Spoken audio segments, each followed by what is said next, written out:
Hi, everyone, and welcome to episode 7 of Stay on Your Bike podcast.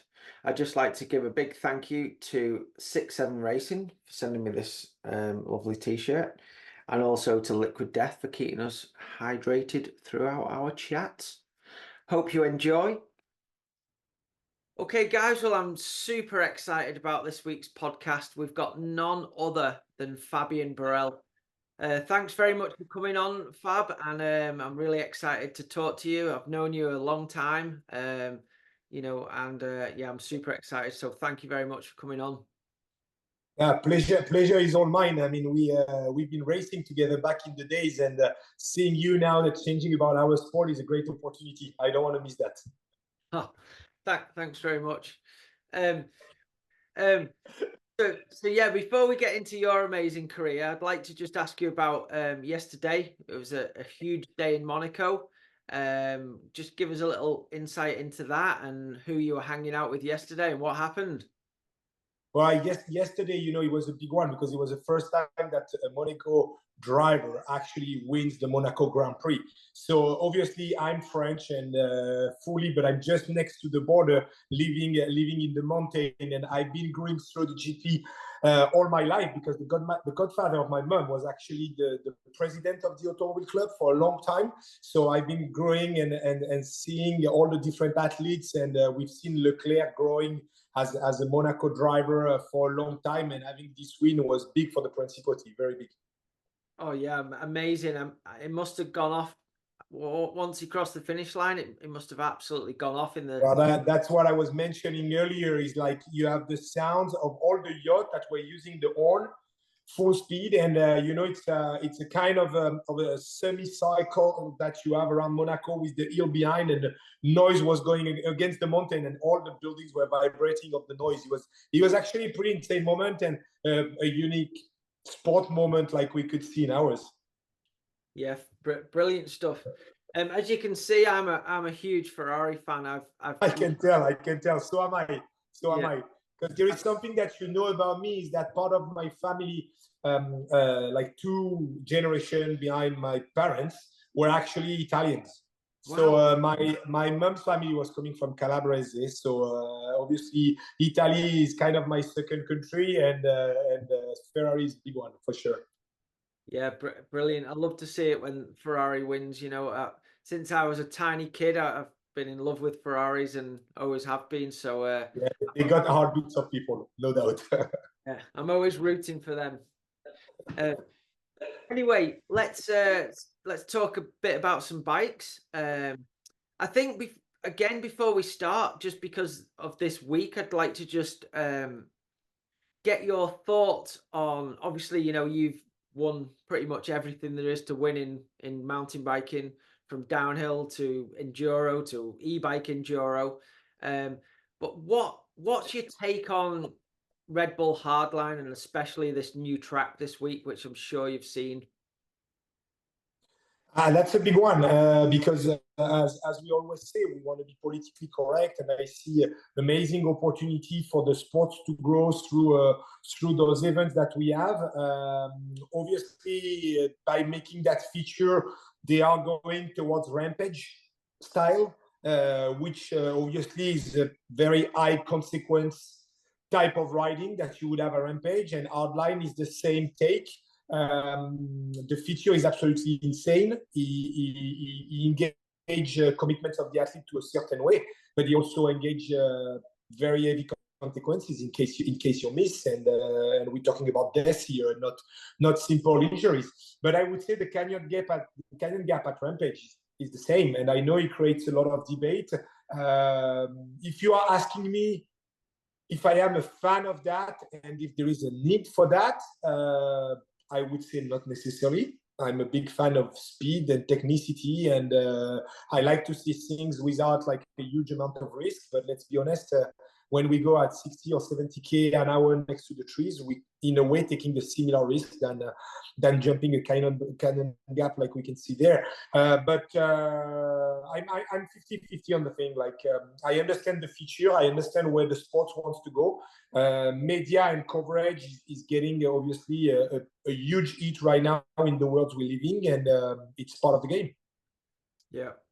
Yeah, I think, obviously there's been probably bigger jumps than that canyon gap, but I think it's for me, I've never jumped anything that big in my life, and I'm not a huge fan of wooden jump personally. So I think it's pretty hard to get the gradient of the takeoff perfect with building a wooden feature as opposed to, building a dirt feature where you can, just take a bit of dirt away or add a bit of dirt Yeah. on. It's a lot more. From what I see, you are touching an important point here. Is that obviously the feature is one thing. You can make it big, but you can make kind of a takeoff that is very flattened, where the impulsion of the rider is creating the height and length of the jump to be able to really anticipate what's the distance and height you want to have to clear properly the jump. In that specific case, you can see the leap is what's sending the distance and the height. So if the athlete is actually making the wrong attitude on the takeoff, body position, and wrong speed, you know that once you are in the air, it's too late. When you are in the takeoff, it's too late. Yeah. So it's taking off, I would say, a certain rider appreciation. That is what we call the impulsion, which is when you pull on the bar and you create, based on the speed you have, the distance you want to have. This is not happening with this type of leap. And you're touching the point that, yeah, it is maybe the mistake on that feature. I saw on the socials yesterday a huge crash where the guy is lucky to clear it and not land on the side. I think it's Jimbo, if I'm correct, that had a crash, and I hope he will get well soon. But yeah, it's a tough one. But when you have Cam Zink throwing a huge backflip like 5 years ago out of Rampage, it's not any safer. So I would say that nowadays media coverage is passing some aspect of racing, and it is creating opportunities for riders to appear mediatically when they are not in capacity to be racers. And it's a complete different trend. I see that very complementary to racing. But yeah, it is high risk, it is high consequences, and we all know that the guys that are going there, they evaluate the risk that there is. What I don't find, I would say, so good is the social pressure of doing it more than doing it because you can believe to do so. And the high level of risk in those type of events is that part. And in Rampage, you have the possibility to choose. Yeah. In Hardline, you don't. Yeah.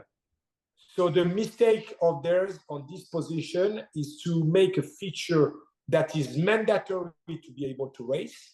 And pretty much the day you accept it to race, you have no choice to jump it. Yeah. When at Rampage, you can choose to jump or not to jump. If you don't want to take this line, you can work on another line. Sure. That's okay.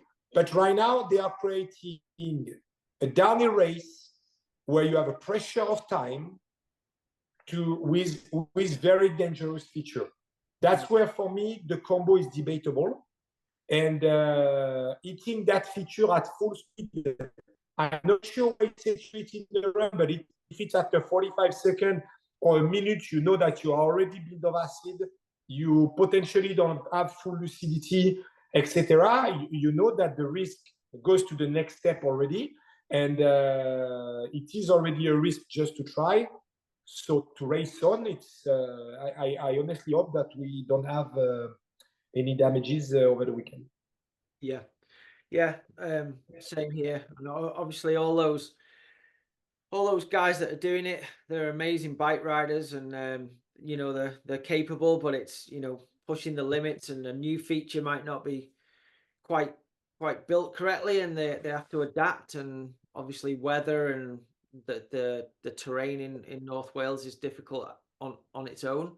But yeah, hopefully everything will go well for them this week, and yeah, fair play to them. I keep fingers crossed, but it is a topic, and I think risk should be all the time able to be gauged by the athletes, and they should have a spare option, because when you enter with speed and timing, the level of what you can do and commit is a different game. So fair play to them, as you said. I wish best of luck to everyone on the weekend, and let's keep the fingers crossed. For sure. And then obviously on the same topic but differently, and you've had so much experience that we'll get into on bike design and creating the best bike for racing, which you've done many times. Do you think the current downhill bikes that are obviously designed for downhill racing, do you think they are the correct bikes for hardline and for rampage, or do you think there needs to be an adaptation of the current bikes for those events? I don't think the guys at Rampage are riding the same bike as we ride on downhill. Like they most of the time shorten the geometry, they really rise the bar. Obviously, they increase massively the sprung forces to be able to absorb the impact. They don't look for sensitivity or grip. They just look for support and stability when they throw the tricks. So the bikes are the same base, but they are actually completely different. You could not race downhill with one of the like Antoine Gino, like with Geno or with Lemoine. Those guys when they went at Rampage and I saw the settings, you could not race this going downhill, no chance. And you could not take a downhill bike through Rampage either. Yeah. Way too big, way too long, end angle too slack, and suspension way too soft. Yeah. Way too soft. Yeah. So to answer your question on our line, it's definitely a complete different setup that you would imagine in downhill, especially if they start to put features like this into the game. I remember last year, or it was in New Zealand, where they had a big hug to flat or barely flat. For sure, that's something where you need the suspension to take it. And if you go with like a standard setup from downhill, you would bottom out heavily. Yeah, yeah. So do you think in the future, if these events keep going, do you think there'll be just adaptations of current downhill and freeride bikes, or do you think companies may start making really specific frame? No, I imagine they will adapt the downhill bike, because at the end you still play against the clock, because hardline is about time. It's not about tricks. It's about time. It's about clearing feature with speed. That's where when you bring speed into a feature, you really rise the level of risk of that feature. And I don't know if you remember in 2003, where I ET the takeoff, that was like a FM mixed ramp in Monsenand. Yeah. And Johnny Waddle had a huge crash, and so did I, because with the fatigue on the lip, I've been way gauging wrong, and I had no more lucidity, and I had a massive crash that cost me 3 or 4 months off. But Johnny Waddle got back on the bike maybe 6 or 7 years later, and never really properly recovered from that. So I would say, yes, we take risk, but when you engage speed and time, this risk has to be kind of gauged. And I'm probably having a kind of oldish type of words right now in my approach, but I think we can do great considering people's life. And in that case, we are clearly borderline. Yeah. No, 100% agree. Cool. Well, thanks for that. That's a great insight from you on what's currently going on. But let's take it back to when you was a kid. Like, where did you grow up, and how did you get into bike riding?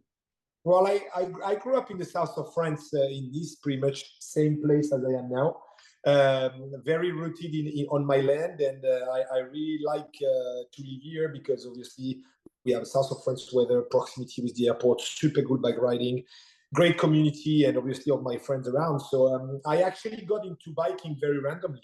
I was very passionate by motocross, and my brother was in a moto trail national team, and I wanted to ride moto. But my parents decided I was too crazy, so they bought me a bike. And actually, they bought me a trail bike to follow my brother going into the races. And I started to do trail until my neighbor Nico Vouillos, that was my brother's best friend, started to rise downhill, and we organized the downhill of Pay, that you probably know, that is just above Monaco, and very rocky terrain, really rough. We designed the track. It was my mate. We said, okay, now we have to race it. And I raced. I got second on that race when it was my first race. And I how? got second in the category, and I was 15 years old. And because I did a great result, there was the World Cup of Cap d'Agde that was 15 minutes away from that track. And the organizer asked me to be a sweeper.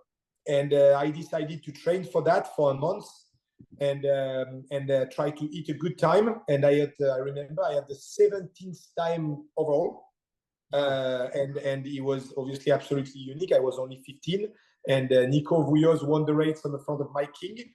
And I got the 17th time. And Max Comenso came the evening after the race and put a contract on my table for 4 years to be able to start my career. And all this, I have goosebumps talking about it. All this happened within 3 months, 4 months between my first race and my first pro contract. And I was 15, and Max came to me, offered that contract, and I will remember all my life that my dad was like, okay, everything's going too quick. What's going on here? I was not allowed to sign the contract myself. My dad was supposed to sign for me. And my dad agreed, and he talked to me, and he said, okay, I agree. I signed this contract. 4 years is a long time, but I want to put one clause in the contract. Is that if your school level is not high enough, and we had notes over 10 back in the day, over 20 back in the days, and if my average was below 10 out of 20, my contract was over. So he put a clause in the contract to make sure that I was continuing my studying, and thanks to this, because that gave me the opportunity to learn how to race and study, and learn. And that's actually for that reason that I also managed to continue my engineer degree and management degree later on in my career. And yeah, I would never thanks my dad enough for that move, because that teach me a lot for sure. Definitely, that was a good move and smart from your dad for sure. And I take it then the contract with Max, that was for Sun Bikes, was it, back in the day? Yeah, correct. Yeah. Max was the director and the president of Sun Bicycles, and I was aligned with Anne-Caroline Chausson and Cédric Gracia at the time, and François Gachet, that was the big guy back in the day, winning all the world championship, etc. And I learned how to work with Olivier Bossard, that was a real mechanical engineer and very R&D rooted, especially on suspension. And he was the very beginning of the Radical Plus. That was the beast. At the time, we had the 100 mil, 60 mil first, and then 100 mil in the fourth, which was absolutely insane, with Formula Disc brakes. That was the very first one. And I've been national champion of my category the first year. And then I move on to year 2, where I won pretty much everything in my age. That was super good. And moving into junior, it's where I really start to battle with crashing, and I had to start mental preparation and understand that racing was not only about talent and hard work, but that you need to know how to put your heart into it at the right time. And this is something that I learned. And if I have one thing to keep out of all my career, is all the mental preparation that I've been doing, that make me discover a certain strength of myself and what I was really capable to do, and push my limit further and beyond that I would have expected. And this teach me a lot about myself, about the other, about racing, obviously. And 1998, more than ready, I won national, European, and I won world championship with the best time overall. So I won junior, but I did a faster time than Nico in mountain time 1998 by 0.4, 0.5, I don't remember. But on a super long track, I remember winning in my category with more than 12 second lead. So it was a big one and a big highlight. And that's where Max decided to brought me into the elite category before Sun properly bankrupt in 1999. And I unfortunately on that year I dislocated my shoulder badly. Only came back for Worlds in 1999, and my whole goal was to win semi. I know I couldn't win the overall without racing the entire season, but as I was world champion junior, Emmanuel Hubert, the national coach, gave me the chance to ride Worlds. and my only goal was to win semi, and I won semi as a first year elite to prove and show everyone that I could compete properly. And I think I got eights on top 10, which was really good. And that's when I had the opportunity to move into GT. That was my number one choice, along Steve, to race in the US, start the NOBA, and properly taking off my international career, not as a simple junior French guy into a French team, but try to take off, move abroad, and race a line with Eric Carter, Brian Mobb, Steve, and at the time, Nolwenn Leclerc, Sabrina Jounier, Katia Ripo, so huge team, and a great opportunity with the iDrive. That was absolutely fantastic, and a lifetime, yeah, for sure. And yeah, I mean, that's incredible stuff. And I remember a lot of that. I kind of started racing when I was older, but it was a similar time to when you were doing all that stuff. But where did you learn to be so, obviously you're such a really competitive person, but where did you learn how important it was to train really hard and to be super focused? I mean, it seemed like, to us in the UK, it seemed like the French riders were a lot more, serious and took things more like, the level of downhill today is, as opposed to the UK riders and the Australian riders. You guys seem to be way more switched on training and, your preparation and your setups. Like, where did you learn all that stuff from? To be honest, I quickly realized that the physical aspect of the sport could very easily be a weakness. Okay. And it's also something that could really easily become a strength. How many parameters are completely random and aleatory when it comes down to your race run?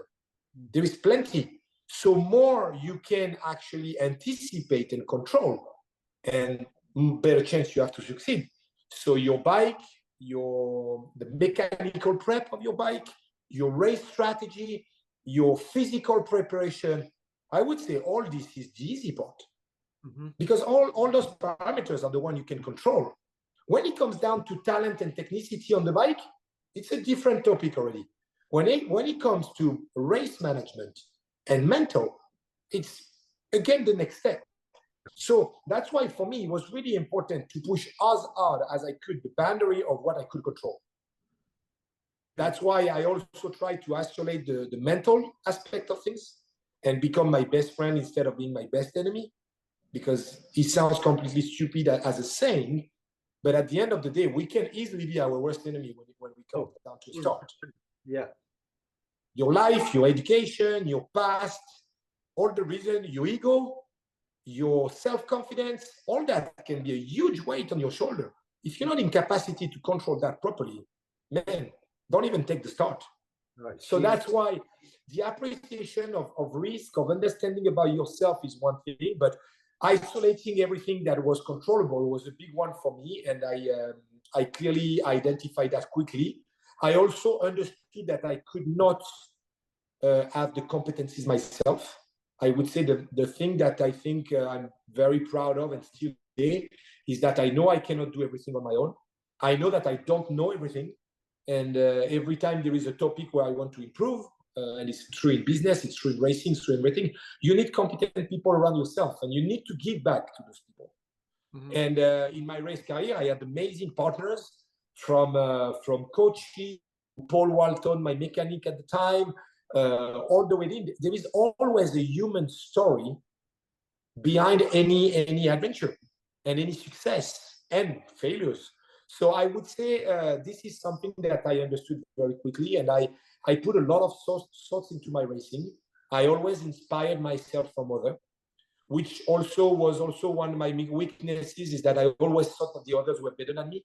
And I think every racer has a self-confidence issue, because you always try to put your ego out there.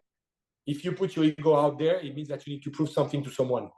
So every racer has an ego, and every racer has a self-confidence issue, no doubt. And all together makes a strong understanding of what you should work on, what you can work on, and what you should give, I would say, like the threat of what you should be happening. So all that is really pushed to put a lot of thoughts into my approach of racing. And yeah, I start to understand how was my bike working, what my bike could do, where I could go. I gave another call this morning to one of my engineers. I said, guys, I have an idea. I have an idea of a technology. I have an idea of something that we can make us faster. Let's do it. I always love that. And I know you are a close friend of Sam. Sam was a revolution on our sport. When he came in, well, I'm talking about Sam Hill, obviously. When he came in the sport with his talent, with the flat pedal, along with Kovarik and Rennie, and flying above staff with the Iron Horse bike and everything, I was like, what the hell? Where are we going here? And that's why I've been learning a lot about him. You cannot imagine how many things I changed in my riding style, in my bike, just because of him. Wow. He made me understand so many things about grip. Yeah. And he made me look into downhill skiing. He made me look into motocross, about my foot position, the biomechanical aspect of the body to be centralized, because he's the one that was doing one with his bike, bringing the grip to a next level. And nowadays we have another person doing that. It's Loris Vergier. Yeah. Loris Vergier is bringing something in the Trent, in the front wheel control that he's doing, that is next level. Okay. Next level. It doesn't have the results yet that goes in line with his capacities, but he is definitely bringing something very interesting into the sport. And Dakota Norton understood it this year. And you can tell that there is a lot happening out there. And obviously, Loic, with the work he's doing mechanically and the combo, the puzzle he's bringing there, is bringing the sport to a next level. So all this always has been an inspiration for me. And I love people, and I love riders, and I love to see them riding. It was great to race myself and analyze, but nowadays being on the side of the track is an amazing fun for me. Like to analyze every single detail and try to bring it into success with rationality, things that we were talking about control for the athlete is bringing emotion to next level for me, for sure. No, 100%. And that's brilliant to see, that you've still got the passion that you had for racing, and you've got that same passion in what you're doing today. I love that. And, I'm nowhere near as clever as you are at it, but I'm the same. I love all that stuff. Oh, don't be too humble. Come on, you brought a lot to our sport, and you still do today. Look, you're still bringing knowledge of people and making sure that people are talking about the sport and about everything. And you've been doing great about sharing your passion and supporting all the athletes that you have around you. Well, thank you. But obviously, one question that I'd love to know, and it was only kind of what other people told me from coming, down to your part of the world, but you and Nicolas Villiot basically grew up and lived in the same street. Is that correct? Yeah, like 50 meters from each other. And did you guys, like, Nico's what is he's a few years older than you? What is he like? Yeah, he's the same age of my brother, and Nico was best mate of my brother in the young age. And yeah, Nico, I have photo of Nico when I am I think it's my second birthday, where I have Nico on the photo, and his cousin, and our parents were friends for a long time, and they still are today. Our friends, not were, because they're still neighbors with each other. And both of our parents used to have a piece of the mountain behind the house, and our lands were touching, so we were designing tracks.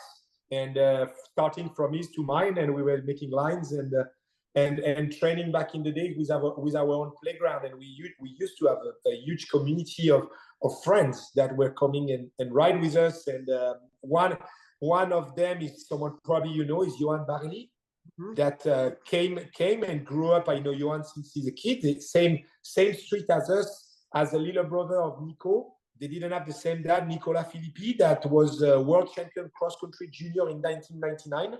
Wow. So that whole street has 33 national, European, and World Champ jersey. That's three. 33.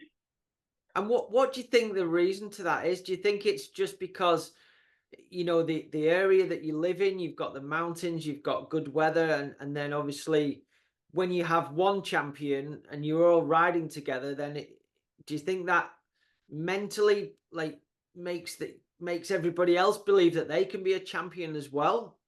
Do you think? I honestly think so. I think everything comes from the community. Yeah. From the community, you look at Loris, you look at Loic, you look at Thibaut d'Aprella, you look at all the riders that are coming from the south now comes from the same community as well. We used to have a community where we grew up with Nico back in the day. That moved on the other side of the city now, but it's the community that makes the champions. Yeah. The capacity of people to be able to be together and rise their game with each other is the only way to educate yourself to push boundaries. Yeah. If you're alone, you stay within your comfort zone. Yeah. If someone on the front of you is permanently challenging you, then you rise your game. And that's not true in sport only. It's true everywhere. Yeah, yeah, sure. And obviously, you know, Nico's record from winning world championships is insane. You know, like he basically won every single world championships in his category, other than in Sierra Nevada when he got a front flat. Yeah. Do you know what? Obviously you know Nico well. Is there something that's special about Nico that made that possible for him? Like, what do you think that was? His focus and his determination. Okay. Nico didn't win on his talent. He is obviously talented, but he won on his approach of racing. And Loic is doing currently exactly the same. Yeah. Because right now it's the way they put things together. And Nico at his time always were way ahead. And I can tell you that Nico is not in any compromises. Nico would have no compromise for winning. There would be zero discussion. You can talk about family, you can talk about friends, you can talk about anything. The only thing for him that's matter is winning. And that's his dedication to the sport. And I don't say that in a sad way, even if it can sound this way. But I'm saying that it is impressive how during more than 15 years of his life, he has been focusing on only that with no other options for life. It was only this. Yeah, sure. Yeah, I understand that. Some of the, you know, I was when he was doing the e-bike racing, I found it incredible that he knew that he had to be at a certain weight to get around the lap with his bike that he designed on a smaller battery, and the weight of the bike and the weight of him. Sure. Incredible. Yeah. For sure. I definitely want to pass all my positive vibe and words to him, because he's in a sad moment of life currently. Refocused himself really well onto remote cars that he was already national champion of. So I'm sure he's going to have an amazing success after mountain biking and rallying. But yeah, unfortunately and currently he cannot ride his bike. So my best thoughts to him for sure. Yeah, I haven't spoken to him since that, but yeah, same. You know, I've been a huge fan of Nico's my whole career, and yeah, So I am. Yeah. Okay, and so tell me this. Obviously, you know, you got that contract with Commensal, and you guys had some amazing equipment, and then you went on to GT, and then you went on to Kona. Was Kona a factory program, or was that kind of your own program that Kona supported? Well, first of all, when I went through GT, it was a great experience, because it's first of all where I start to learn English and to speak properly, which was quite important, and also that where I learned to drink beer. Thanks to and at the time it was a big one. So we actually had a fantastic 2 years before GT bankrupt as well. where it was a sad time for the brand, but it was an amazing experience to race the Novas and race everything out there, learning all the riders, and also getting myself known over there was a big one. And when we had the bankrupt from GT, I had 1 year racing for Maxis Europe. You probably don't remember that. It was like something that I stopped very quickly. I didn't have the competence around that I wanted to perform, but it's where I met Jack, that is Loic's mechanic today. And Jack, MSC bikes. Yeah, no, he was on a Thai Fair bike. Sorry, of course. I choose my own bike and decide to work with Christian's bike. That was a beast at the time. Yeah. And I didn't. I honestly think I could have won the Worlds, but I don't know if you remember. But I didn't ride Worlds because of Semi. I had an issue with a Marshall at the start that didn't let me start Semi. What? That was one of the questions I wanted to ask. Yeah, it was a mess at the start, and I was more warming up. And the Marshall didn't let me take my start when it was my time because I didn't sit in the lane properly. And the UCI decided that if I was not doing qualifying, I couldn't race final. So I didn't race. And this one, I can tell you, was a big one that I believe I could have won. It could have been my first world champion title, and I was more than ready for it. And we were really dialed with the bike and with what we could have done. So it was a mess with the UCI, and you know how UCI are when they take arbitral decisions. And on that case, there was no negotiation on their side. So it was very hard mentally for me to accept, especially that the week after in Léger, I got second, and 2 weeks before in Telluride, I got second as well. So I was really on pace.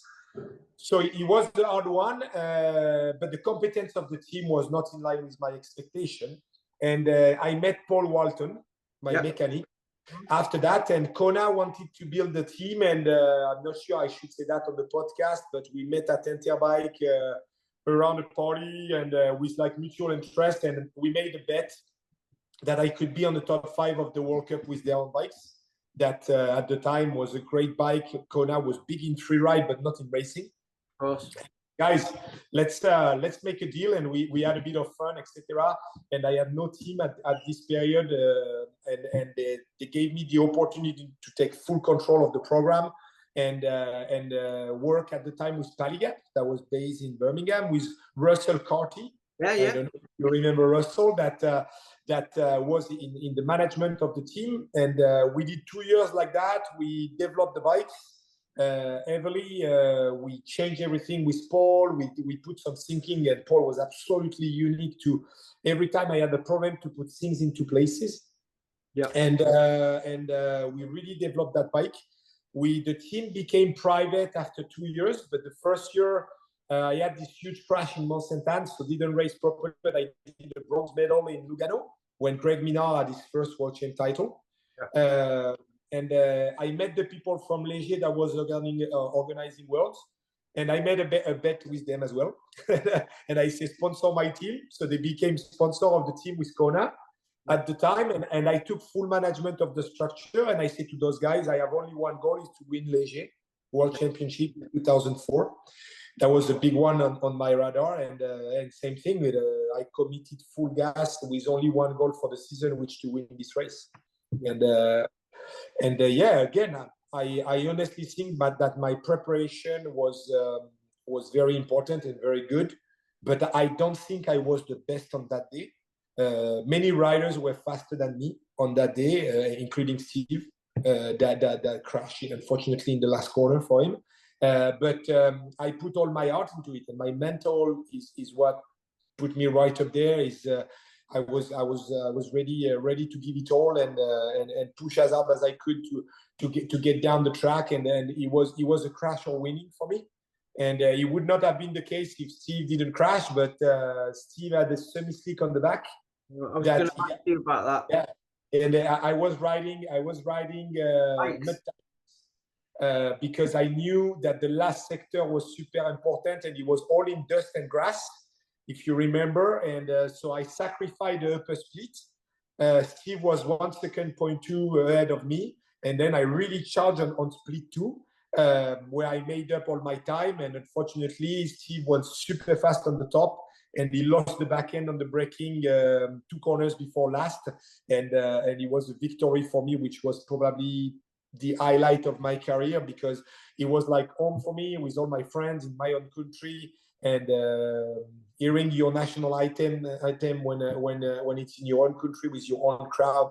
It was more than 85,000 people at the day, and you know how Léger can be. It's something that would change my life forever, without a doubt.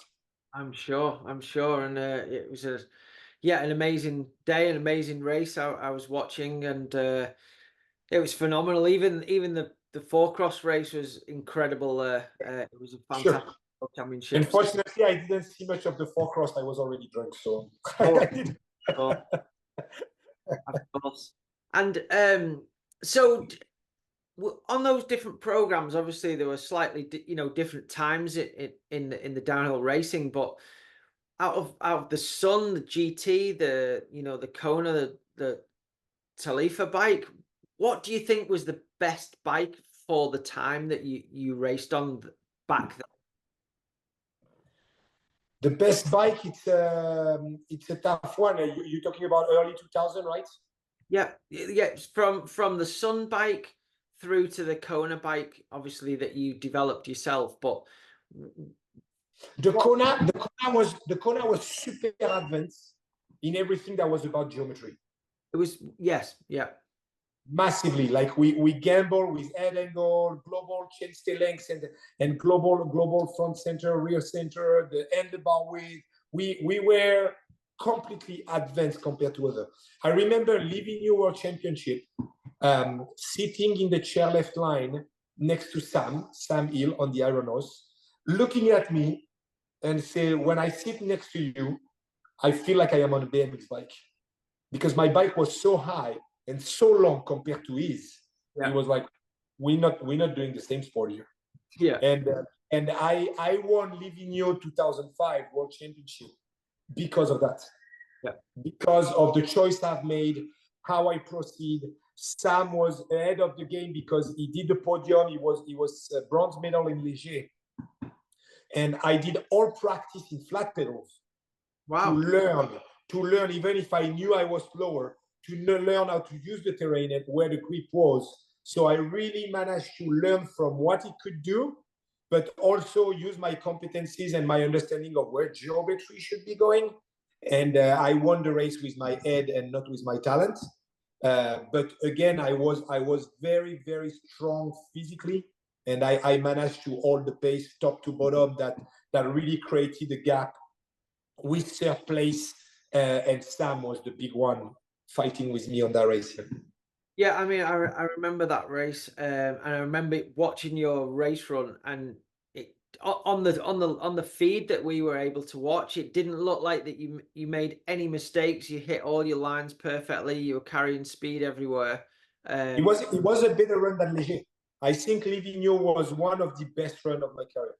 There was zero mistake. There was 2 jumps down where I knew I should take the risk to overshoot the landing and go break in the braking horse, because it was just before split 2, and I knew it was a place where I had to take the risk. But all the rest, I was perfectly dialed. At that time, we were very advanced with the French team, and we were using video comparison of each passage to optimize the line. And it was a software that back in the day was used by skiing.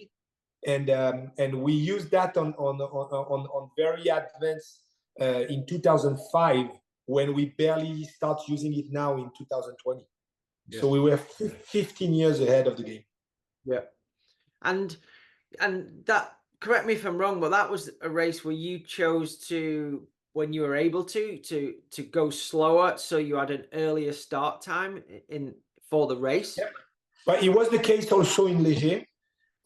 My plan is Léger was not necessarily because of weather, because the weather on race day was good, but I simply wanted to play a mind game, which I wanted to place a really high time and put pressure on the athletes. Okay. And I knew that if I was around 30th place before the guys would go up to warm up, they would see my time on the chairlift, because the chairlift was right by the screen. So I wanted to make sure that when they were going up, they would see my time on the screen. So the strategy was there. And if I'm correct, we have to ask Steve, but from my memory, I think when he saw my time, he changed his rear tire. And he lost the race because of the braking on the last corner. But if I'm correct, he was one of the reasons. And it was a bit of the mind game, because at the end, racing is also trying to position yourself in a very leading position compared to your competitors. And it was the fact over there. It was. Yeah. 100%. And in 2005, it was mainly due to the rain that we had the early start, because we were really concerned on the rain on that day. So we really slowed down to make sure that I could have an early start and try to avoid the rain compared to others. Yeah. And obviously not that you want to win by having a gamble, but you don't want to lose because you do. So it was more of a strategy there. And in 2007 in Fort William, I lose worlds because of the weather. Yeah. And because of the wind, when Sam is 0.7 on the front of me, just again, weather, rain, and Sam didn't even pull a tear off where I had a really bad weather on the upper section that didn't allow me to succeed. Yeah, I remember him telling me about that. He said, he thought that the year before he had more wind at the top of the track, and then it changed around. In Livigno, he did. To be honest, in Livigno, I almost lost the race because of the helicopter that was filming the race. On one of the jump, he was too close of me, and I felt the lateral wind. That was a big one. And Sam, in Livigno, had more wind at the start than I did, and there was a long traverse. And so that's why in 2009 Canberra, I lose the back end in the last corner where I have the best split, and I finished 0.8 from Steve, that wins World Championship, that he was more than deserved for inside. So he was the payback from Léger, and Sam in Livigno, for William was the payback from Livigno. So it's good, life is good for everyone that is working hard and trying to win, and I found the sport absolutely amazing in that way. Yeah, unbelievable. And all you guys are quite different. Obviously, you're similar personalities in amazing athletes and racers, but very different in other aspects. I mean, you mentioned Sam coming in and changing the sport. I think that Sam just came in and he had that incredible raw talent and the body position on the bike, and he was fearless. Do you think, if you'd have been not racing at that time and you'd have been a mentor working with Sam, what would you have sort of done to improve him and get more results for him overall, would you say? I think Sam was a great athlete also in his preparation. I think he really quickly understand that our sport was close to motocross that he loves, and I think his physical preparation hasn't never been weak. I think he was good on physical prep and always considered that as a strength.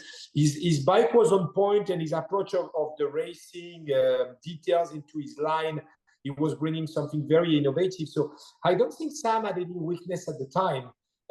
If not that maybe his mental at the point of his career has been something that he struggled with, because you could see that his position in the global environment of racing was his own challenge. And I don't want to step into his own intimity, but he is someone that is absolutely a great human being, but very shy socially. And when you have massive ego of racing without giving any name, that are providing a certain influence of him when he comes with too much success, was something that was really hard for him to handle. And that's why at some point of his career, when he had injuries, when he had problems, he rather step back instead of fighting. I had an opposite character of his, and I have a lot of respect for Sam as a human above the fact of being a racer. I honestly believe he's a great human. And like if you eat me, I will come to fight. I will go, and harder you will eat, harder I will fight. Sam, I think, is someone that when he had too many impact on himself and too much from the other, etc., he's someone that rather step back and work in a different route. And he will probably achieve at some point in the same result, but I do believe that this made him suffer at some point of his career. And that's why he also reborn in enduro with a complete different environment, and also maybe more respect for the community compared to at the beginning. He had huge fan from the outside in downhill, but inside the scene, it was a little more complicated for him because he was so unique, so talented that it was almost too much for him to take and feel comfortable with. And I would say that if I was a mentor of Sam, I would give him a bit of my peps in that direction to succeed. Great. Cool. And so obviously the Leger World Cup, World Championships win, that was probably the highlight of your career, would you say? Yeah, it was a highlight without doubt. It was the best race of my career. I did plenty of amazing race, but the crowd there, the emotion there was, I would say, the beginning of my real career. Because after that, I finished my engineer degree. I start to develop my own bikes. I start to create my own teams. And from that moment, I also put a lot of pressure to Kona to put me into those free ride videos to make sure that in terms of communication, I could get the amount of exposure that I wanted to have at the time. And I start doing New World Disorder sections and doing trips and really try to bring my image also abroad in North America. And I started, I would say, to be really installed in the industry at that moment with legitimacy as a racer, as a developer, but also as an influencer. And this really helped me to grow through the sports. And this year, as a quick story, is my 30th years of pro contract. Wow. So that means that the work done at the time was not too bad. Oh, of course. And so obviously, as outside of the country, you know, we always looked at you guys as being, you know, super serious and everything dialed, you know, from, you know, the French riders, the whole, you know, French program at World Championships that you've mentioned with the technology that you had back in the day. As French riders, what was super like cool and influential to you guys? Was it going and racing in America, like you mentioned, the American names? What was exciting for French riders outside of France? I would say that going abroad in the US at the time was the big thing, because there was a lot of mountain bike brands was originally from the US, and for me going to GT and meet Andre and Brian at the time and all those guys was a big one. Was a huge one, and I got to learn so many people that was a great opportunity. So this was one of the big one, and for sure UK at the time was, at the exception of Steve, was not out there yet. But when I went to ride the BDS in 2003 and 2004, I had some of the best time of my life there. Like going on the back of trailers with tractor going up, seeing people sleeping in the field and trying to commit and don't care about the setup and shredding in the mud like crazy, eating flapjack and baked potatoes on the side of the field was all great souvenirs. And I met so many great characters that also proved me that there is a different approach of racing where you have to also learn how to get it free at some point. And I would say the globality of my skills nowadays also come from all those experiences. And the French approach looked very, very professional and technical, but this was not influenced by anyone. It was just a community drive that was impacted by the top athletes. Because you could see the guys arriving with a setup that was doing things a certain way, and obviously that was the next generation that was inspired. And I would say Loïc Bruni, Loris Bergier, all those guys are still inspired by this today. And many other riders around the world are now, because they realized all the competencies. And I think in a way we were ahead of the game. And when I see skin suit back this year, that's a crazy loop around for me to see how many things we have been involved, from wide handlebars, slack and angle, forward geometry with Mondraker, the suspension system, how the pivot point should be working, pedal kickback. Everyone is on pedal kickback. I have a photo of my Kona back in the days with a pulley around the main pivot when we had rough terrain. We had ghost gears into our cassette already back in the days. So we have been leading ideas and technologies and the era of skin suit and the approach of racing, all that we have been part of. And I feel very rewarded to see all those athletes around the world now that are applying it. Yep. I was the first one to do visualization inspired from skiing, because skiing was a big one. And I had a great friend that was a pro skier, and I said, guys, how do you approach? I went to talk to people on motocross. I went to talk to people on biomechanic, on skiers. I always try to learn. And the guys, yeah, we do visualization. I'm like, what is this? Mm-hmm. Well, we learned, because they didn't, in skiing, you don't have practice. Yeah. So they go to the side, they learn the gate, they visualize the gate, and boom, they go full speed. Mm-hmm. I was like, well, wait a minute, this is a great tool for us, because you create an instinctive and automatic movement of your body based on your brain repetition. That sounds like a great tool. Yeah. And I start to learn about it. I remember people making fun of me when I was closing my eyes and visualizing the track, etc. back in the days. Now you go at the top of the track for warm-up. There isn't a single rider out of the top 40 that doesn't do visualization. Sure. Everyone does. So I honestly believe, and I had a Eurosport interview last week where I said there is a French expression that say when an old man die, it's like when a bibliothèque is burning. Yeah. And I really feel that our role today, the sport has given us so much as a champion to create our life and the privilege to work in what we love. I believe it is our responsibility nowadays to share this back with the industry, with the athlete, for the sport to go to the next step. And I'm super happy to see what downhill is becoming.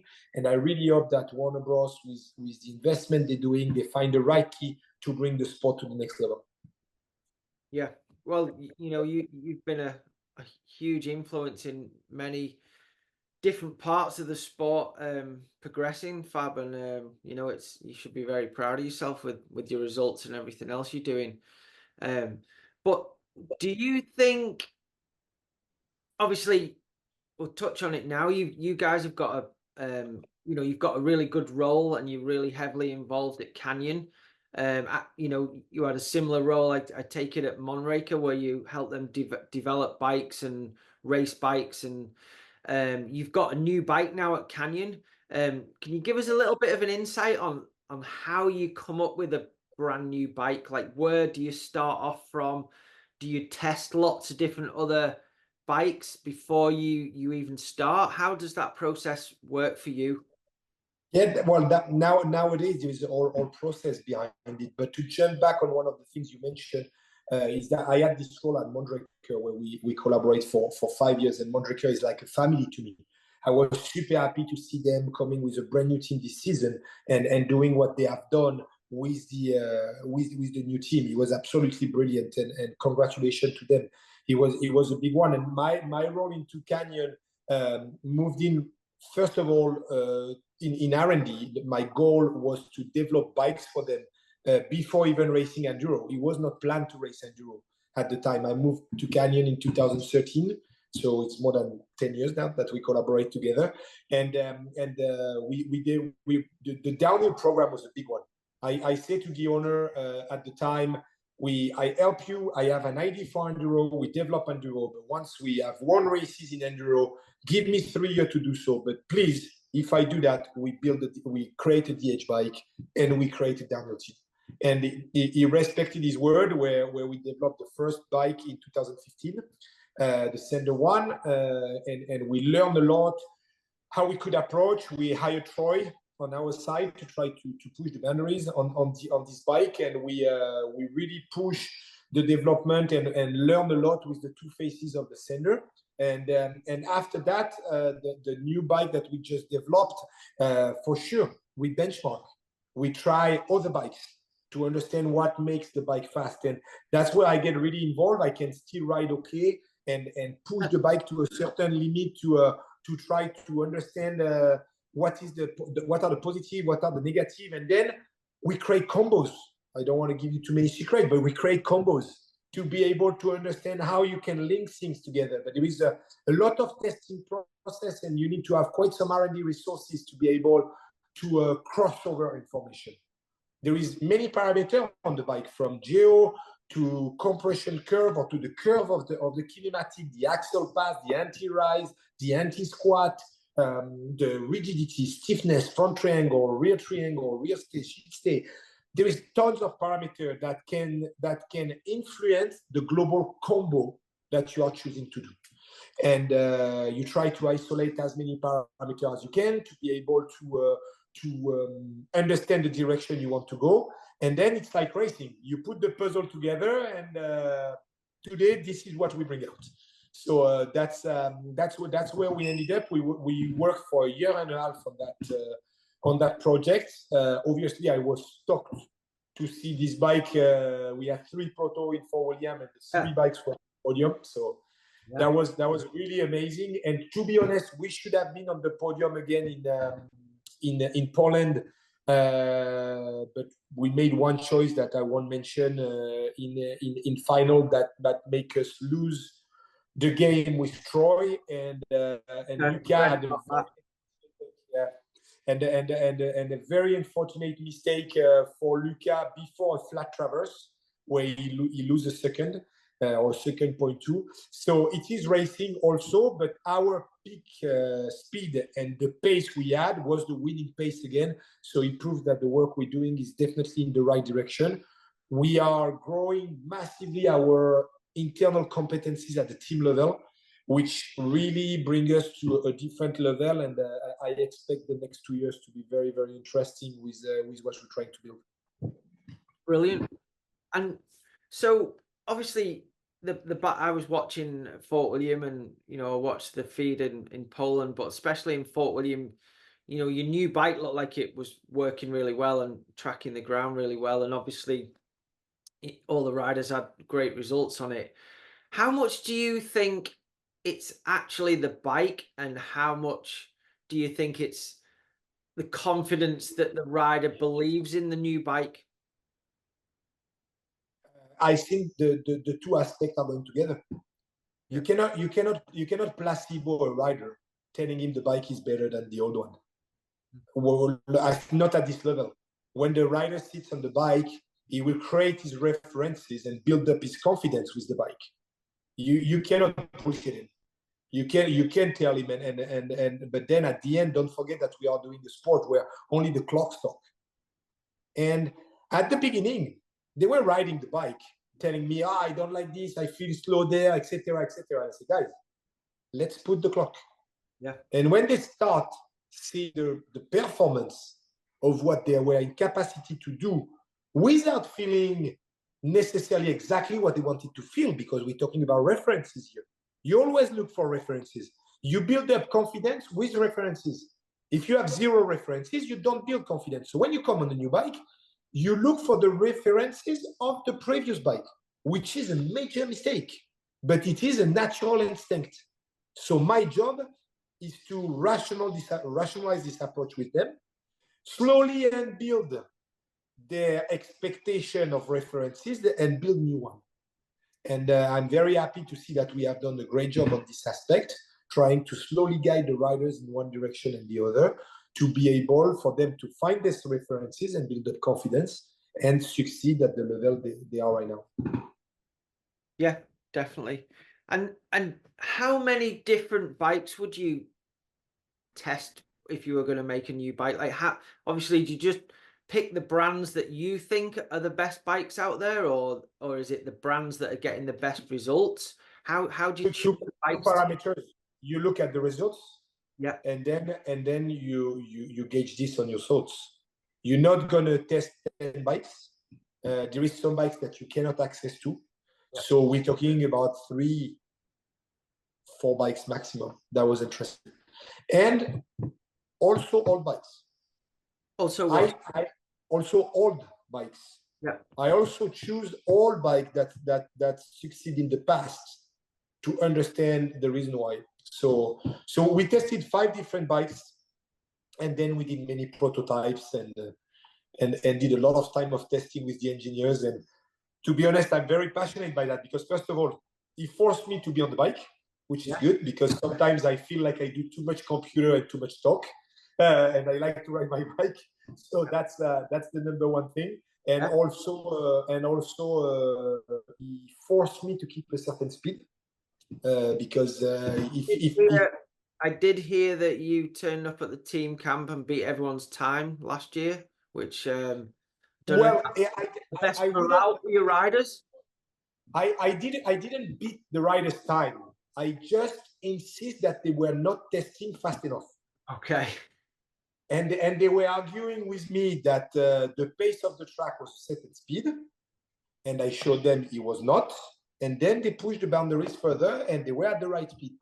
And the struggle in the off season is to find tracks where you ride fast enough.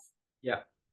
Most of the tracks are a 28 to a 32 kilometer average speed.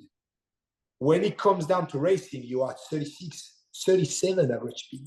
Mm-hmm. So if you're not comparing eggs to eggs or apple to apple, you end up making choices that are not in line with the racing condition you will end up to.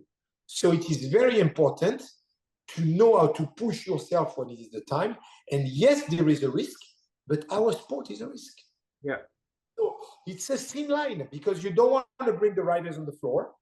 You don't want to push them too much, but you don't want them to be in their comfort zone either.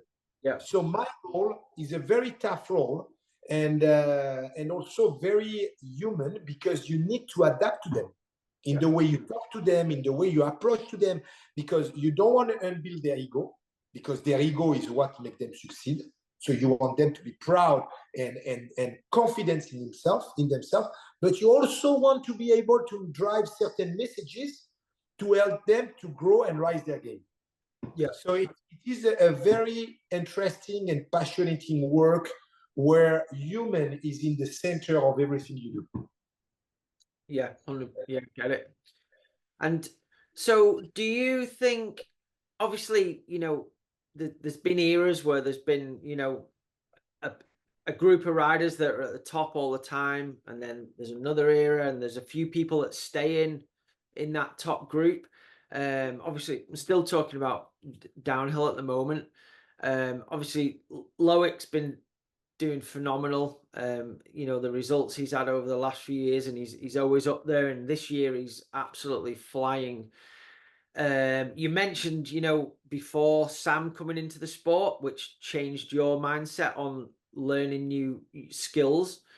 Do you think the likes of Jackson Goldstone and Asa Vermette are going to do a similar thing that Sam did?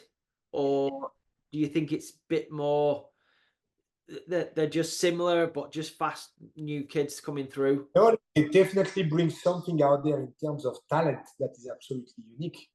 And you can see Asa's result at the beginning of the season is absolutely unbelievable. And Jackson at the time, along with Jordan, that is not succeeding now, but it was impressive also 2 years ago, is a big one. And I think the fearless approach of young athletes aligned with new talent is something absolutely game changer. Like I can tell you that it will be really hard for the French rider, south of French rider, etc., to keep on growing the way we did, because the community now are elsewhere.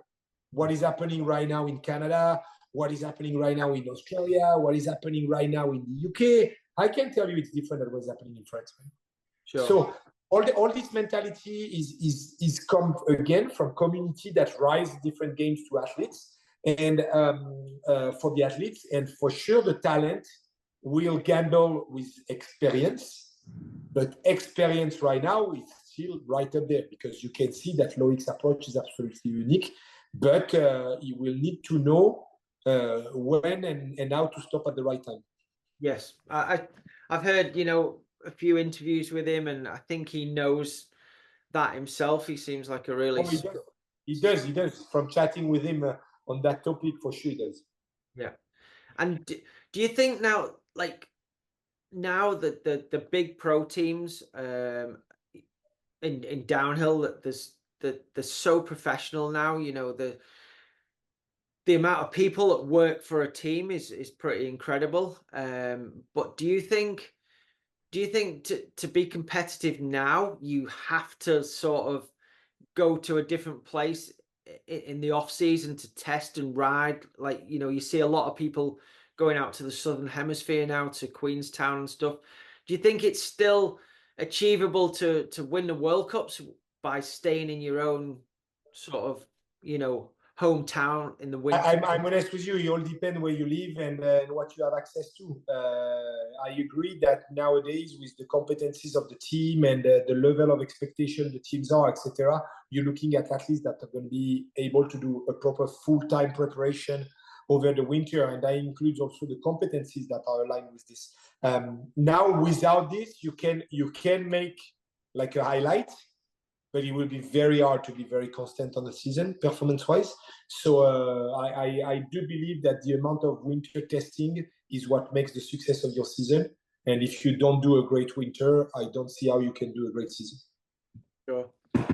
And I mean, it's obviously the amount of work that Loic and his mechanic must put into that program. You know, any track you see Loic on, the bike is glued to the floor, and it seems to be working. Obviously, it suits his riding style. He's really strong. He's planted. But I mean, Asa Vermette, who's come in, obviously we've heard about him, but you couldn't get a much more basic bike than what he's riding, could you? What Nico's put together. What's your thoughts on that? For sure, you can see that that we are at the point where talent meet technology, and without a doubt, Loic's preparation is the best that there is on the circuit right now, and he has a huge advance on everyone. But with talent, there is still potential. You can see Ronan's performance in Poland. That was absolutely unique, and I can tell you that the bike and what Ronan is riding is miles away from what Loic is riding. So, but the performance was there. So there is a gamble, there is a possibility, but it will be very hard to have the consistency that currently Loic and also Finn has got, because Finn is right behind with the level of competencies there is. So for sure, when you're going to be able to take those kids at young age and make competencies that talented or achieved riders got, that's where you're going to be able to really put the program and the game into the next level. Yeah, I get it. So say you were going to start off, say Charles Leclerc came to see you tomorrow morning, said, Fab, we've decided we're going to make a downhill bike and team with Ferrari. We'd like you to, you know, help us do this with, you might not be able to answer this question, but this is just my fantasy, you know. Go ahead. And obviously, you know, you're doing an incredible job at Canyon, and I'm sure they wouldn't want you to go anywhere. But hypothetically, we want you to develop a brand new bike for Ferrari. We want you to pick 3 downhill elite men and an elite woman. And you have a Ferrari F1 budget. Yeah. What do you think you would do in that situation? Like what rider I would choose? Yeah, what kind of bike would you design for Ferrari? Where would you start? What riders you would choose? You know, if I answer those questions, first of all, I cannot really riders wise to position myself on what I can do or what I cannot. That's a tough one.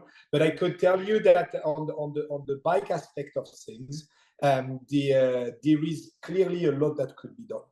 Yeah. I'm still believing that we are still very planted in some of the way we design products to be aligned with the cycling market. And downhill, if the sport's grow enough and becomes Formula One, as we all want this to become, we'll need to step out of those limitations to create a product that is obviously in line with UCI regulation, but properly optimized with new technology. And this, I can tell you that there is a lot to do. Yeah, I agree. You know, there's so many different suspension companies from other sports that you know haven't been introduced into our sport, and suspension is so important for downhill racing. Sure. So there's suspension, tires, innovation with grip, transmission, braking, everything. Yeah. Everything can be worked on. When I visited actually Charles Leclerc's pit last year, and talked with some of the engineers on the way they were working with the electronics versus mechanics. That is a direct link. And the level of expertise there is in those sports is giving us 15 years of development for cycling. Yeah. So we have plenty of things that can be done. If the industry is growing in the direction we all wish to, and that the exposure is going in line with TV and what Warner Bros. Is trying to do, we will have plenty of room to get out of the sports sponsors that will create a larger public interest than the riding community. And this will give us a huge potential to develop what we want and need for downhill racing. And I really hope we'll end up there. Me too. Well, so obviously I'll step back before I come back into the current where we're at currently, but obviously after your amazing downhill career and then working with Monraker and then going on to Canyon, how did you switch into the enduro racing? Was that something that you always planned to do? Obviously you became world champion at that as well, and did you have to change your approach to racing and your training a lot to achieve that? Approach to racing, not necessarily. I would say my experience in downhill was one of the strengths when I was racing enduro. Physically, massively. Yeah, massively. The physical preparation was completely different. It was, and actually my downhill background was the help with my strength, etc. But my weight was a big issue. So I should not say when we see Richie's route performance, but the power weight ratio was an issue for me when it's not for him. My strength was not high enough to carry my weight for long runs like he was in enduro. But when I move on to Canyon again, it's for a technological reason where Mondraker was more in a commercial phase where they didn't want to invest so much after the forward geometry and the zero suspension system.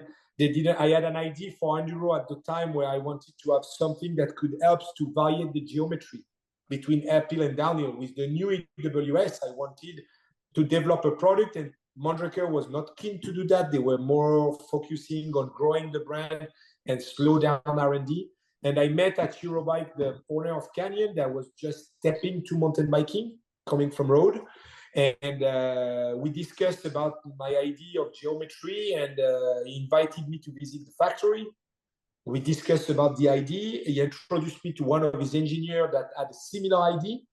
And we combined everything, worked on a proto, and launched ourselves with a team. Not planning to do the season, not planning to race for a long time, but just to see on racing if we could validate and approve what we had developed.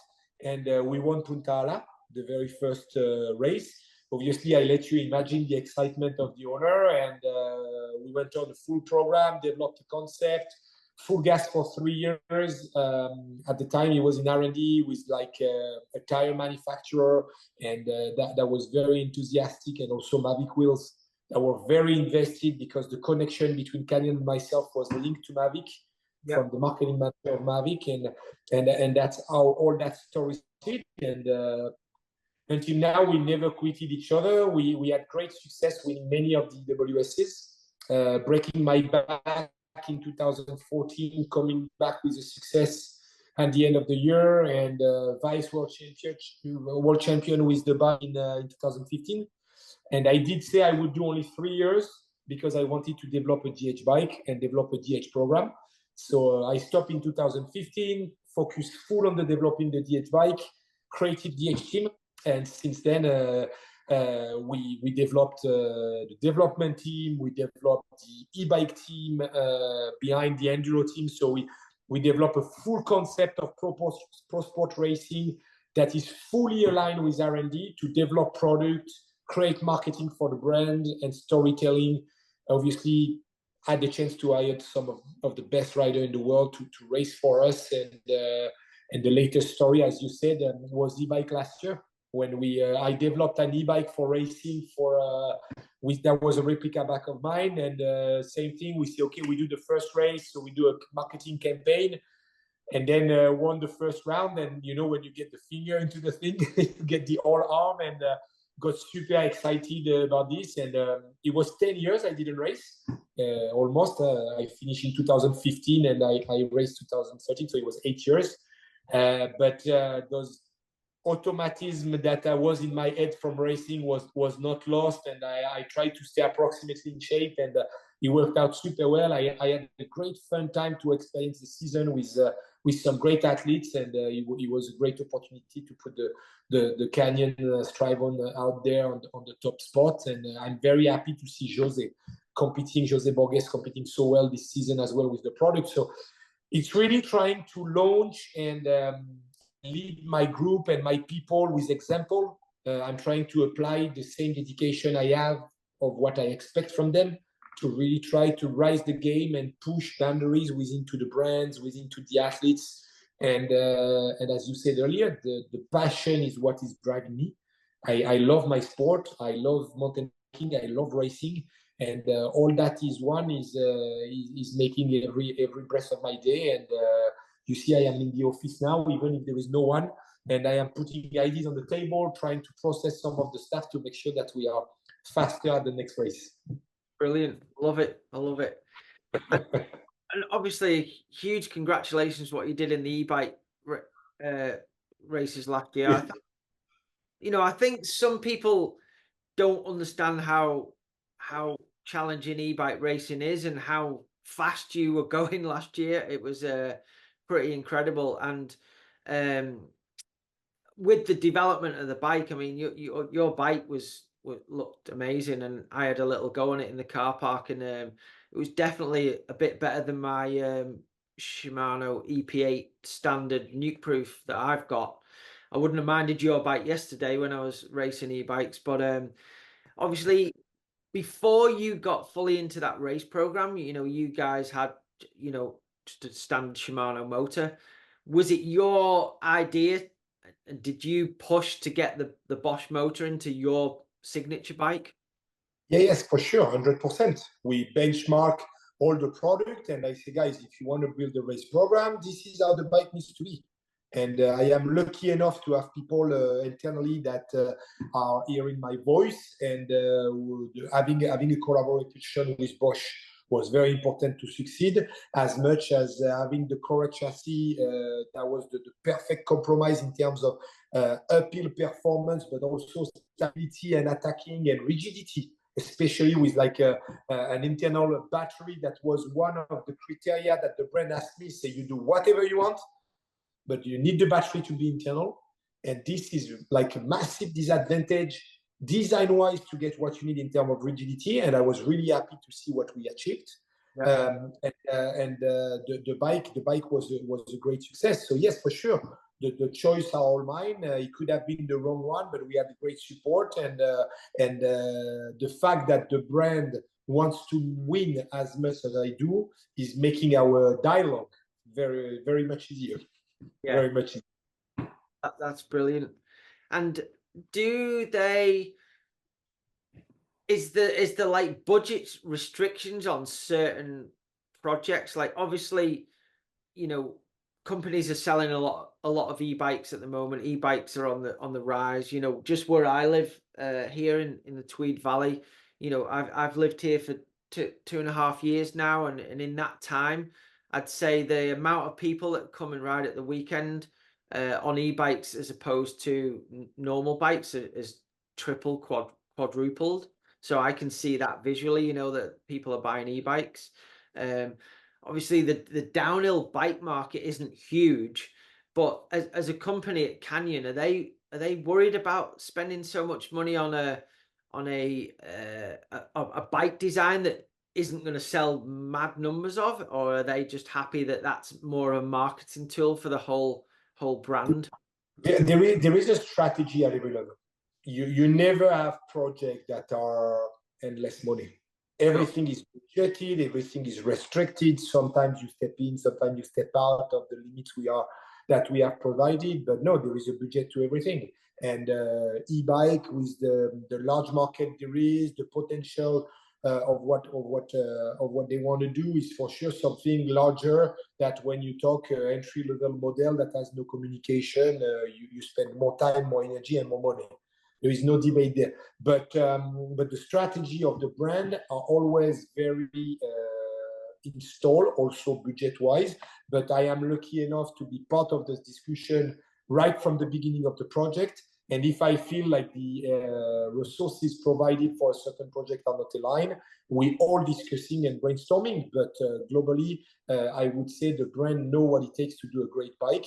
We have a large experience now. Canyon is a 30 years old brand, and of experience. So we are lucky enough to have real engineers and strategy manager that are really aligned with what we're trying to do. Brilliant. Well, that's great that you know, all the experience and passion you've got, you know, you're able to use that with a company that wants to. I really feel privileged. I'm honest with you, because the brand is very much interested by pro sport and racing, and very much interested into technology.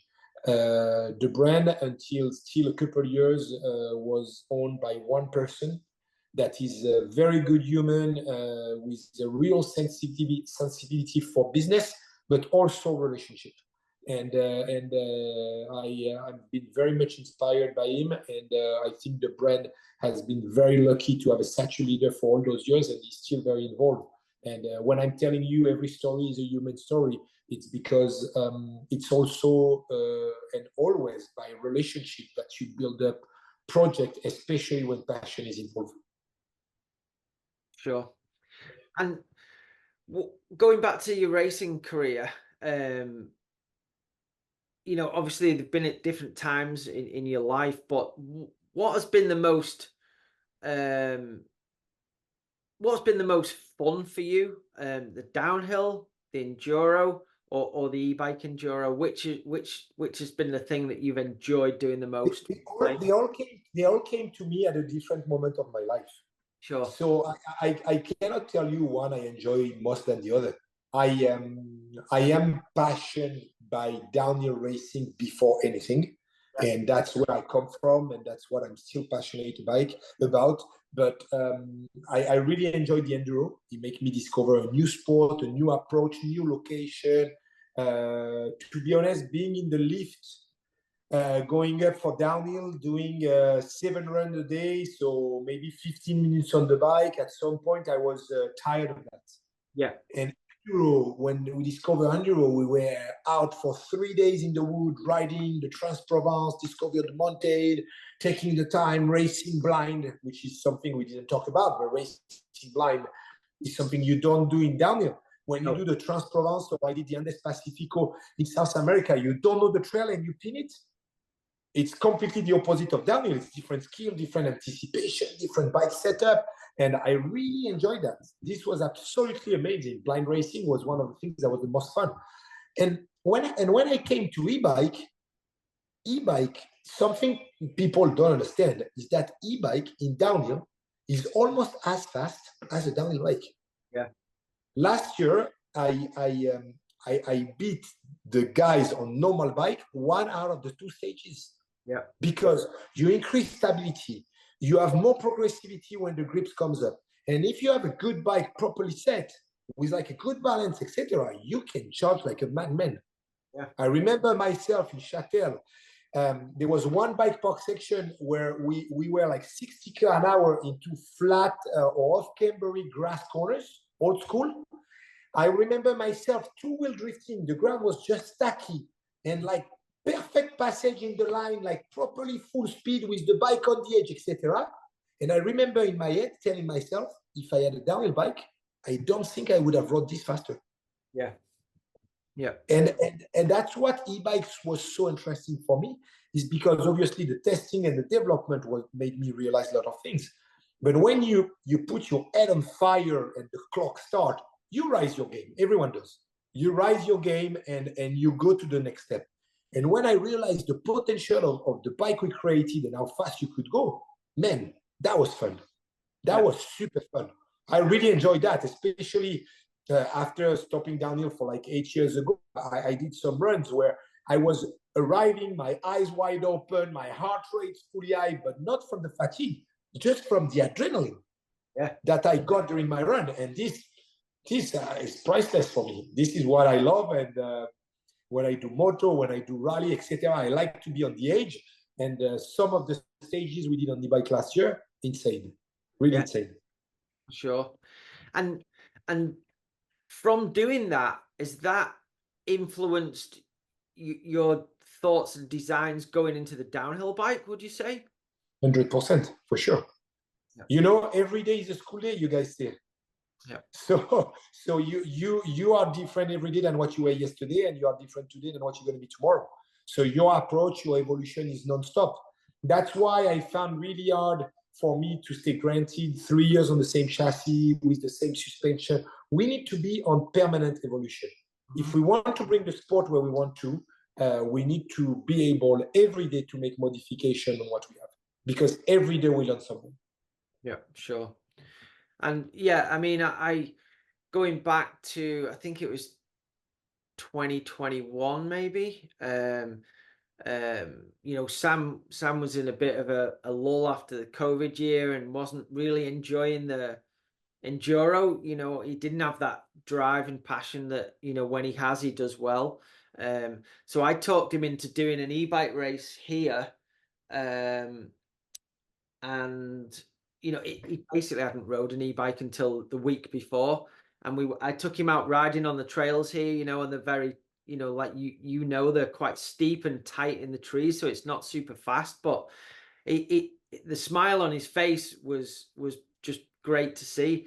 And he ended up doing the race. I mean, if he hadn't have been so terrible at the first climbing stage, I actually overtook him. I was the rider behind him and overtook him up there, you know. But the rest of the stages, he was, you know, on the same pace as Reese Wilson, who was racing until he crashed, and Reese, you know, has lived around here his whole life. And Sam just said to me that the grip and how good the bike, you know, ride.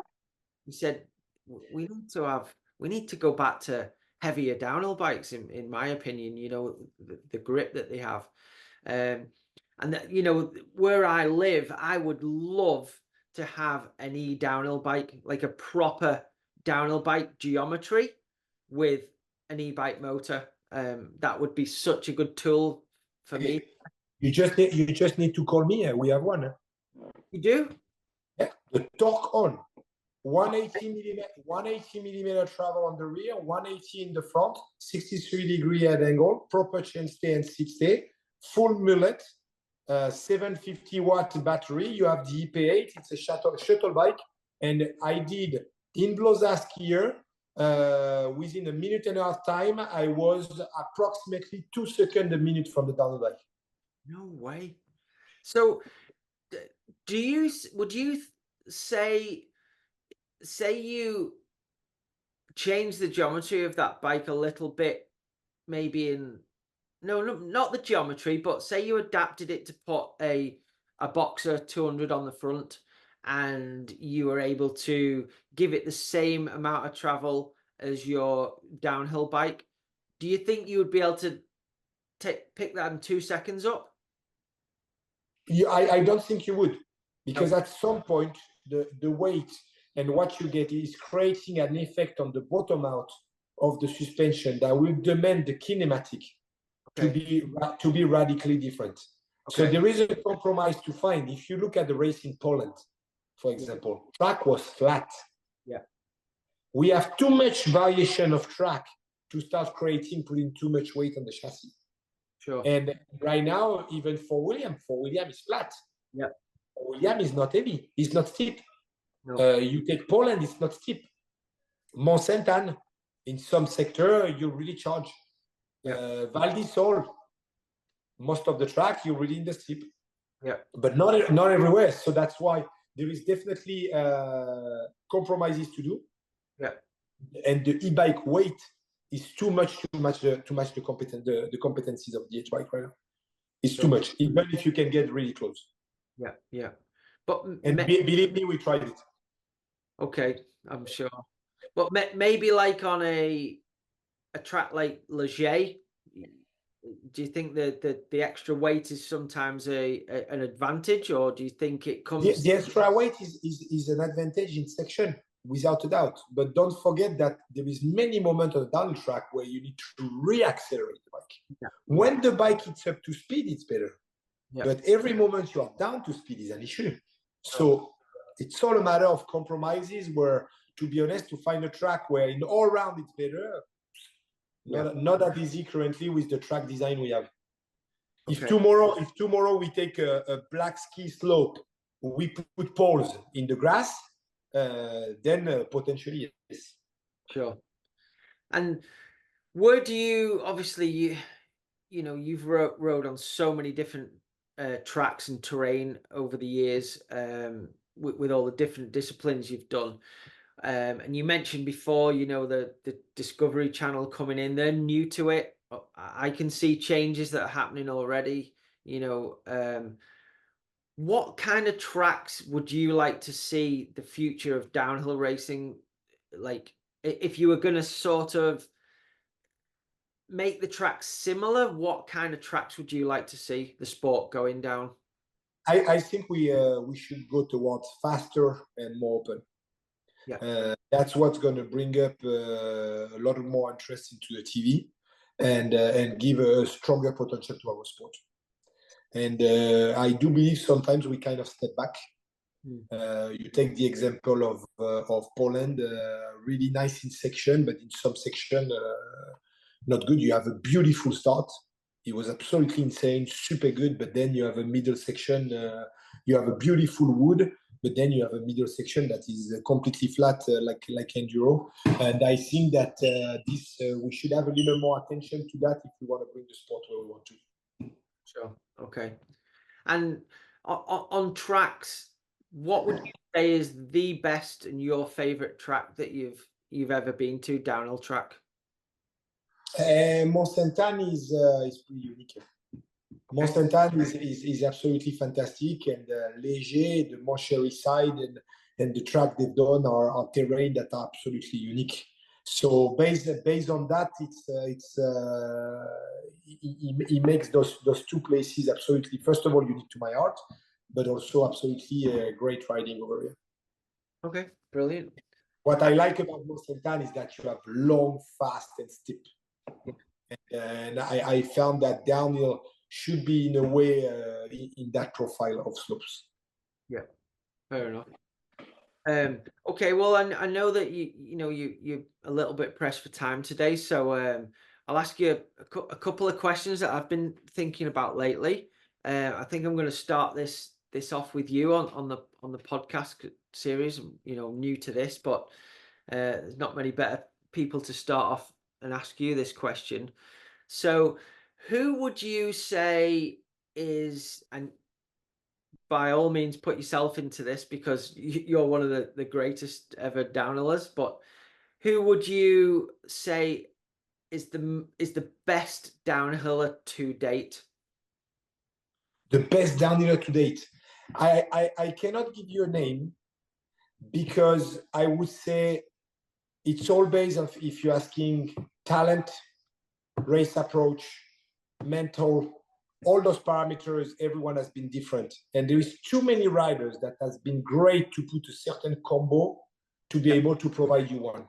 Well, let's split it up then. So pure talent. Pure talent, for me, Sam, Loris Vergier, Jackson Goldstone. Okay, brilliant. And then just all round approach, everything to getting a result. Race approach, etc. You would take Nico, Loic, Greg Minor. That's where you can stand. Aaron Gwynn. Aaron Gwynn, okay. Yeah, Aaron Gwynn. I'd probably have to throw you into that mix as well. Yeah, thank you. And then for the kids, up and coming kids throughout the buzz behind the downhill sport, who would you say are the most influential riders that have been that just makes you want to go and do the sport? Well, Loic has been doing an amazing job on this side as well, bringing himself out there, and that's been amazing. Jackson is definitely bringing something big, but then I don't want to miss the old guys. Where I think the person that has done absolutely great for the community and still does today is Steve. That is a big heart, and now with a large fatherhood towards everyone, and he's been amazing to mentor, support, and show example to everyone. So we're lucky in this sport to have a lot of different personality that has brought many different aspects. And as I said, we have enough money to create something, but we're still at a level where there is humanity into relationship that makes our sport very unique. Yeah. Okay. Well, thanks for those answers. They're all super good answers. And then, do you, I've heard a few rumors moving into 25 and 26 that the World Cup's going to go to smaller, bigger teams. Do you think that's the right way to go for our sport?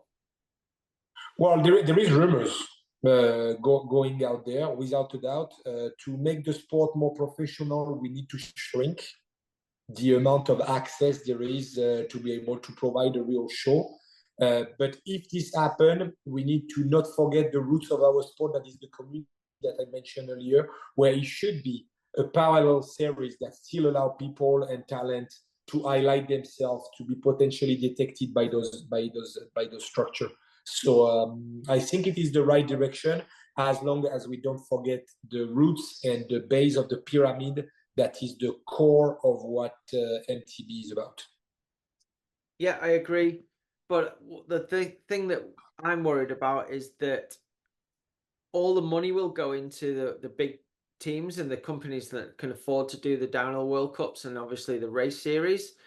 Where do you think the budget is going to come from for these other race series, and then to give sponsorship for these kids that are going to be doing those race series and not the World Cup, where they're potentially going to get the coverage and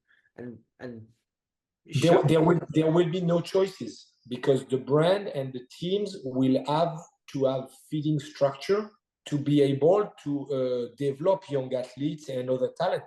As the manufacturer championship could potentially become more relevant, you will need to replace athletes if they're injured. You need to replace the athletes if they don't perform at the end of the year.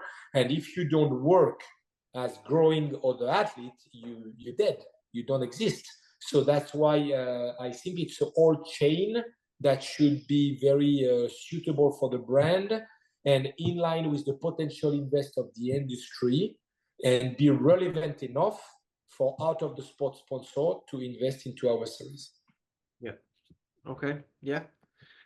Good stuff.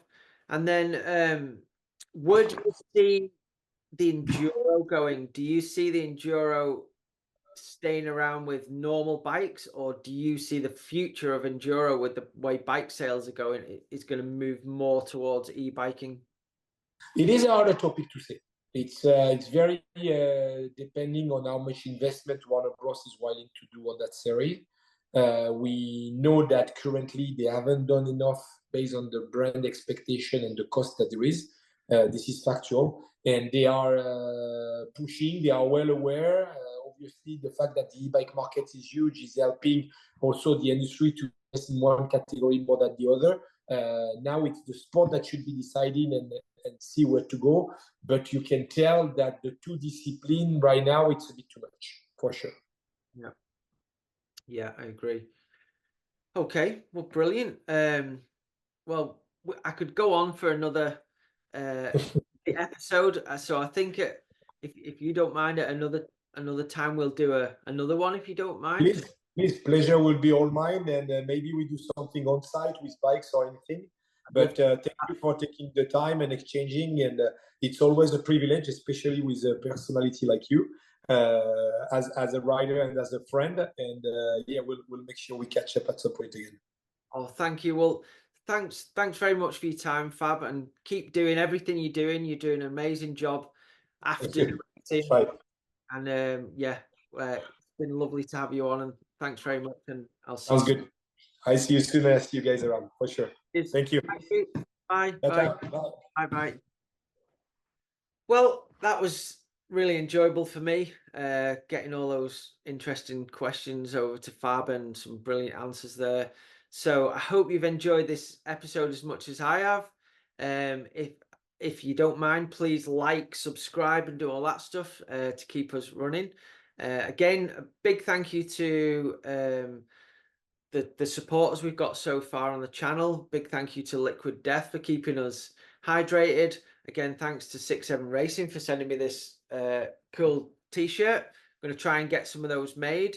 And yeah, looking forward to the next episode already. So stay tuned, and thanks for listening and watching. Cheers.